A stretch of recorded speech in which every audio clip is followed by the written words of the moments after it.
네, 여러분 안녕하십니까? 만나서 반갑습니다. 코로나19로 인해 학사 일정이 많이 변화되었습니다. 여러분은 학교의 안내에 따라서 수업 준비도 잘 해주시고 또 스스로 공부하는 것을 게을리하지 말아주시기 바랍니다.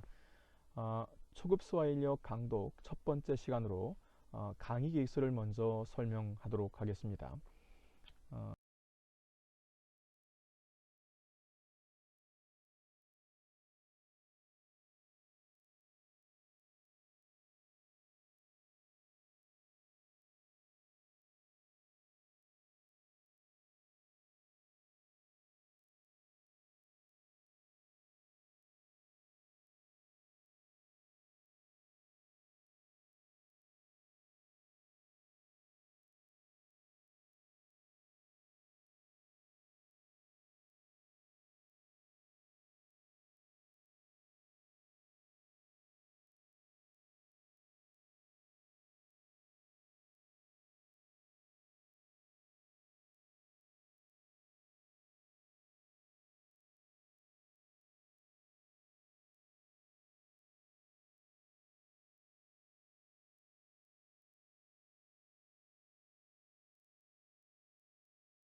이 교과목 및 학습 목표를 먼저 설명할 텐데, 이 아프리카 언어 연구의 중요성이 강조될 필요가 있다는 뜻입니다.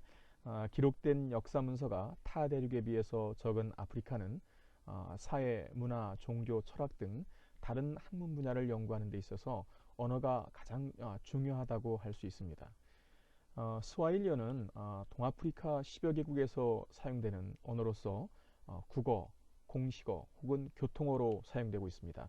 특히 케냐나 탄자니아, 우간다, 콩고민주공화국 등 아프리카 동부와 중부 여러 나라에서 국어나 공용어로 사용되고 있을 뿐만 아니라 그 이외 국가인 말라위, 모잠비크 북부, 잠비아 동부, 코모로스 제도, 남수단, 에티오피아 남부, 소말리아 남부, 마다가스카르, 르완다, 부룬디 등지에서도 통용되고 있습니다. 스와힐리어는 2034개의 아프리카 언어 중 가장 많은 화자를 갖고 있는 아프리카의 제1 언어이며 세계 12대 언어로 평가를 받고 있습니다. 화자 수는 약 8천만 명 이상으로서 아프리카를 대표하는 언어다 이렇게 설명할 수 있습니다. 한때는 아프리카 국가들이 스와힐리어를 유엔 공식어로 채택하자는 주장이 나올 정도로 그 중요성이 강조되었던 언어입니다. 아프리카 이해와 진출을 위한 전략적 언어로도 설명할 수 있겠죠. 어, 어, 아프리카 스와힐리어의 강좌가 있느냐 없느냐가 세계적으로 유명한 대학이냐 아니냐를 판단하는 하나의 기준이 된다는 것도 역설적으로 스와힐리어가 얼마나 중요한 언어인지 설명할 수 있다고 생각이 됩니다. 본 교과목에서는 문법을 먼저 좀 공부해 보겠습니다. 본격적인 문법 공부라기보다는 여러분이 그동안 공부했던 내용들을 다시 한번 점검하고 초급 스와힐리어 강독 과목에 필요한 그러한 문법을 좀 다지는 그런 기간을 갖기 위해서 학기 초에는 문법을 좀 언급해서 다루어 보도록 하겠습니다.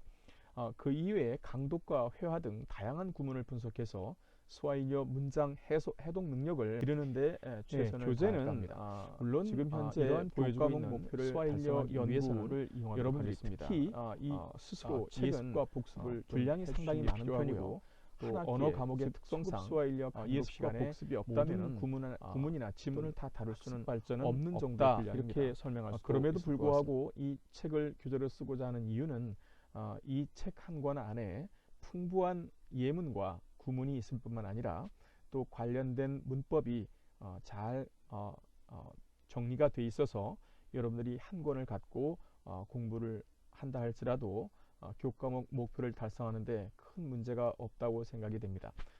다만 교재를 모두 다 구입해야 되느냐 이런 문제는 조금 다른 문제라고 생각이 됩니다. 물론 제 입장에서야 교재를 가지고 공부하는 것을 원합니다만 부담스럽게 생각되는 부분이 있기 때문에 이 부분은 대면 강의가 이루어질 때 여러분과 상의를 통해서 교재를 어떻게 구입할 것인지 그리고 또 이용할 것인지 정리해서 나가도록 하겠습니다. 예를 들어서 교재를 구입할 사람도 있고 구입하지 않을 사람도 있을 수 있다고 생각이 됩니다. 교재를 구입하지 않는다 할지라도 강의에 또 수업에 전혀 지장을 받지 않을 정도로 여러분들이 준비만 해주신다면 저는 괜찮습니다. 또 여러분이 꼭 좀 준비해야 할 내용은 스와힐리어 한국어 사전, 더 나아가서 스와힐리어 영어 사전, 탄자니아에서 나온 것이죠. 이런 사전을 꼭 한 권 이상 가지고 다니셔야 됩니다. 이건 뭐 언어 공부하는 데 있어서 이러한 것들은 정말 중요한 것이라고 할 수 있습니다. 그래서 수업 운영 방법은 언어 공부를 강의로 진행합니다. 필요할 경우 컴퓨터를 사용하겠습니다만 이게 언어 강의의 특성상 그런 것보다는 필요한 주차 및 강의 내용을 볼까요? 먼저 1주차는 강의 방법을 설명하고 출석과 스와힐리어 회화 인사를 매우 중요하게 할까 합니다. 그런데 그래서 이렇게 출석하지 않는다든가 줄어들어서 불이익을 받을 수가 없다는 것을 양해를 구하는 미리 공지합니다. 2주차의 내용은 원칙적으로 중간 및 기말고사를 실시해야 합니다. 그러나 중간고사는 보고서로 2주차 가능합니다. 이건 역시 여러분과 함께 맞춰서 상의해서 결정하도록 하겠습니다. 1주차에는 기말고사를 반드시 시험으로 스와힐리어 구문에 평가해야만 합니다. 그러니까 스와힐리어의 중간고사를 보고서로 대체한다는 이야기는 바로 이런 뜻입니다. 2주차에는 매주 아니면 격주에 한 번씩 여러분에게 알고 있는 내용에서 좀 지나가고 감사부 보고서를과 일치현상에 대해서 그러한 평가를 중간고사 점수로 설명을 좀 하도록 하겠습니다. 활용하도록 강독은 있습니다. 이러한 내용들을 좀 여러분들이 어떤 것이 더 상황에 따라서 낼 수 있으면서 넣고 부담이 적도록 하겠습니다. 그래서 그건 시간이 허락하는 시간에 가능한 한 많은 부분들을 다뤄보는 것이 여러분의 부정행위자는 F로 처리하며 회화 내용을 각 주차마다 이렇게 넣었습니다만 중간 시험이 직접적으로 시간을 많이 할애해서 다루기보다는 어떻게 어떤 점을 위주로 해서 여러분이 좀 보아야 한다는 것들을 좀 기타 핵심적인 내용만 좀 주차에 설명하도록 하겠습니다. 그래서 3주차에는 변형동사를 좀 더 자세히 보고요. 거기에 관련된 구문을 좀 보도록 하겠습니다. 4주차도 마찬가지인데 여기는 단음절 동사의 용법을 좀 넣도록 하겠습니다. 그래서 가족관계라든가 그 다음에 우리의 선생님, 날씨 이런 것들에 대해서 독해를 하도록 하겠습니다. 5주차에는 가상법에 관련된 문법 내용 그리고 강독 내용을 다루도록 하겠습니다. 그래서 예를 들어서 무알리무 바라카에 나오는 가상법 어떤 것들이 있는가 이런 것들을 좀 보도록 하겠습니다. 그 다음에 이메일 2개를 좀 다루면서 이 가상법이 어떻게 쓰이고 있는데 실제로 아프리카의 동아프리카에 가서 스와힐리어 신문이나 스와힐리어 어떤 쓰인 그 문서를 보면은 가상법이 상당히 많이 쓰였습니다. 특히 회화에서 많이 쓰이고 있는 것을 알 수 있습니다. 이메일도 물론이고요. 6주차에는 관계구문을 좀 보도록 하겠습니다. 그래서 여기에 관련된 내용을 좀 살펴보겠습니다. 그래서 7주차에는 관계구문을 이제 보는데 여기서 이제 음식, 회화 같은 것들은 이제 음식과 식당에 관련된 보도록 하겠습니다. 그다음에 8주차의 내용은 시험을 볼지 그다음에 보고서로 대체할 것인지는 여러분과 상의해서 결정하고 있다고 했죠. 9주차부터 15주차까지는 강독을 집중적으로 하겠습니다. 즉 중간고사 이전 기간에는 여러분이 좀 초급 스와힐리어 강독이기 때문에 미처 챙기지 못한 문법사항이라든가 또 거기에 관련된 내용들을 좀 점검하고 또 관련된 독해를 좀 천천히 했다면 이제는 중간고사 이후에는 강독을 좀 집중해서 좀 하도록 하겠습니다. 그래서 강독 구문을 많이 다루겠다 이런 말씀을 드리고 싶습니다. 그 다음에 15주차에 스와힐리어 소설 강독을 한 1쪽이나 2쪽 정도 살펴보겠습니다. 이 내용은 사실은 중급 과정이나 고급 과정에서 다뤄야 할 내용입니다만 우리가 그동안 공부한 내용과 즉 초급 스와힐리어 강독의 교과목과 그다음에 중급이나 고급 강독의 교과목의 어떤 목표가 어떠한 차이가 있는지, 그리고 또 어떻게 유사하게 공부하면은 또 성과를 낼 수 있는지, 그런 것들을 좀 스스로 좀 점검해보는 시간을 갖기 위해서 어려운 지문을 좀 선택을 했습니다. 그래서 같이 함께 이것은 다뤄보도록 하겠습니다. 그 다음에 16주차에는 기말고사를 진행하도록 하겠습니다. 물론 제가 16주차까지 이렇게 강의 내용을 설명했습니다만 코로나19로 인해서 학사 일정이 변경되는 부분을 감안해서 진행하도록 하겠고, 이런 부분들은 미리미리 공지하고 여러분에게 안내한 다음에 상의해서 결정하도록 하겠습니다.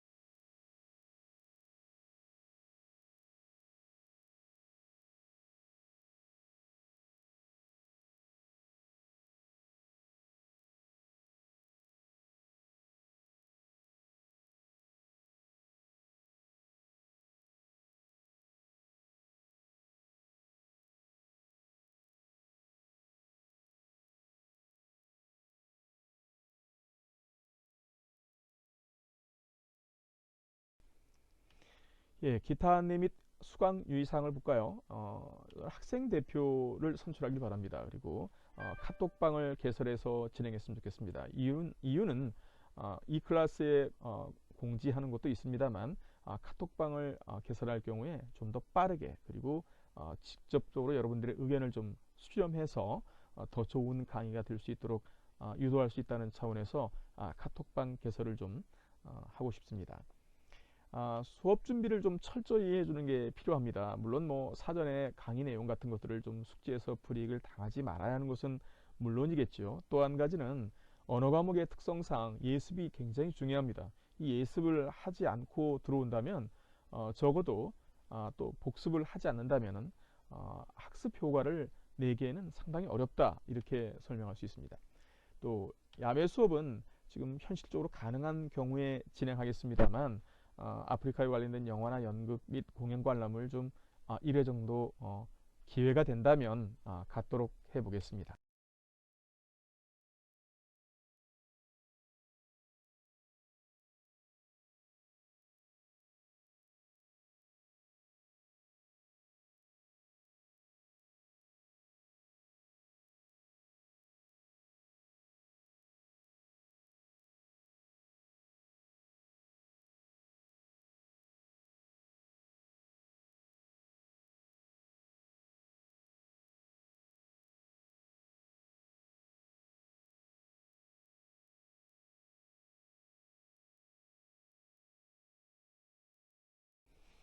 여러분, 스와힐리어 보고서 작성 방법을 좀 말씀드리고 싶습니다. 이 보고서 작성 방법은 꼭 이번 학기 동안 초급 스와힐리어 강독에만 필요한 것이 아니라 여러분들이 이런 방식으로 공부를 할 경우에 스와힐리어 학습 효과를 배가시킬 수 있다는 점에서 꼭 추천드리고 싶습니다. 이게 하나의 노트 필기 방법이다, 이렇게 이해하면 좋을 것 같습니다. 예를 들어서 가능한 한 노트 필기는 하되 컴퓨터에 파일로 정리하는 것이 좋습니다. 물론 시간이 많이 걸리겠지만 이런 것들을 해 놓을 경우에 나중에 굉장히 유리합니다. 편집도 가능하고 이런 것들이 좋은 자료로 남아서 내 공부를 도울 수 있기 때문이죠. 또 스와힐리어 공부할 때는 반드시 스와힐리어 한국어 사전, 또 스와힐리어 영어 사전을 사용하라고 말씀드렸죠. 이유는 뭐냐 하면 어떤 단어를 찾을 때 품사, 그 다음에 구의 사용예, 문장의 사용예를 꼭 여러분들이 적어버릇해야 됩니다. 보고서를 작성하는 요령은 아래와 같습니다. 가능한 한 자세하게, 그리고 예문을 풍부하게 들어서 분석하는 게 필요합니다. 그래서 여러분들이 꼭 이 방법을 따르지 않는다 할지라도 여러분 스스로 방법을 개발을 해서 노트 필기를 정리하고 그다음에 언어 공부를 한다면 아주 효과가 좋을 것으로 생각이 됩니다. 그래서 보고서 파일은 반드시 저에게 이메일을 보내거나 아니면 이 클래스에 올릴 때 다음과 같은 파일명으로 작성을 부탁합니다. 예를 들어서 김광수, 그다음에 과목의 이름, 그다음에 주제, 그다음 날짜를 꼭 써서 파일명을 만들어 주시기 바랍니다. 물론 파일은 아래 한글로 작성하는 것을 원칙으로 하겠습니다만 MS 워드도 가능합니다.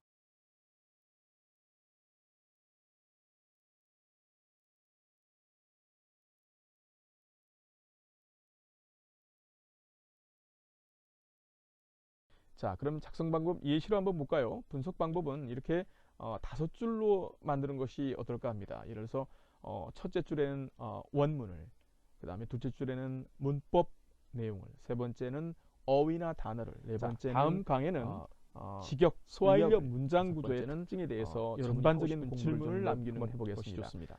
왜 이런 문장을 하나 볼까요? 이런 문장이 있었다고 합시다. 미미니 바라가 이전에 어떤 중요한 어떤 것들이 중요한 문법상인지 이런 문장이 있다고 했을 때 이런 것들을 두 번째 줄에는 미리 붉은색으로 그 목적이 수고하셨습니다.